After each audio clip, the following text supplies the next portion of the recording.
مسجد بلال کے اندر ابھی تھوڑی دیر پہلے نماز عید ادا کی گئی ہے، اور مسجد بلال کو اللہ تعالیٰ نے یہ موقع دیا کہ تقریباً 4 مرتبہ یہ نماز یہاں ادا ہوئی ہے، اور اس میں سارے دنیا کے تمام قسم کے مسلمان یہاں پر ہماری مسجد کے اندر جو ہے نا وہ آتے ہیں۔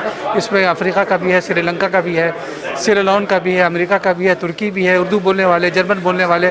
اور یہاں کی خاص بات یہ ہے کہ یہاں تقریباً تمام چیز یہاں کی مقامی لینگویج یعنی زبان کے اندر بھی ادا کی جاتی ہے، تاکہ ہمارے جو بچے ہیں اس کو یہ سمجھ سکے، کیونکہ جو بچے یہاں پیدا ہوئے ہیں وہ اب یہ مقامی زبان کو زیادہ سمجھتے ہیں بنسبت اپنی مادری زبان کو۔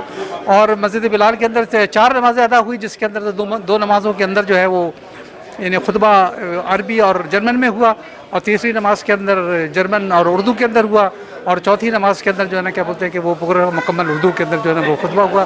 اور یہ اللہ رب العزت نے ہم تمام لوگوں کو یہ موقع دیا ہوا ہے کہ مسلمانوں کی خدمت کرے، اور یہ ایک بہت اچھا یعنی ماحول ہوتا ہے۔ اور نماز عید کے بعد جیسا کہ آپ پیچھے دیکھ رہے ہوں گے کہ لوگ جو ہے نا کھانے پینے میں مصروف ہے، تو مسجد جو ہے اس کی طرف سے جو ہے نا وہ لوگوں کو خدمت کرتی ہے، اور تاکہ لوگ جو ہے نا وہ ہنسی خوشی اپنے گھر کو جو ہے نا واپس جائیں اس تہوار کو منا کر۔ جی بسم اللہ الرحمن الرحیم۔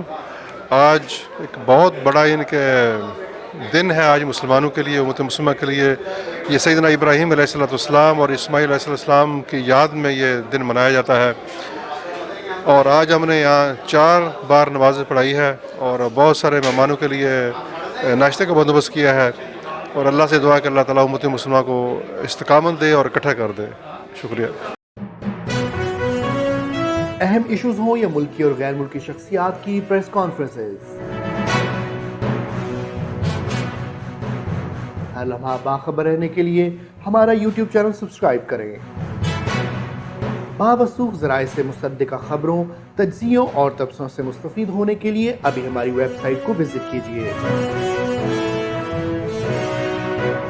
اس کے ساتھ ساتھ آپ ہمیں فیس بک پر لائک اور فالو بھی کر سکتے ہیں۔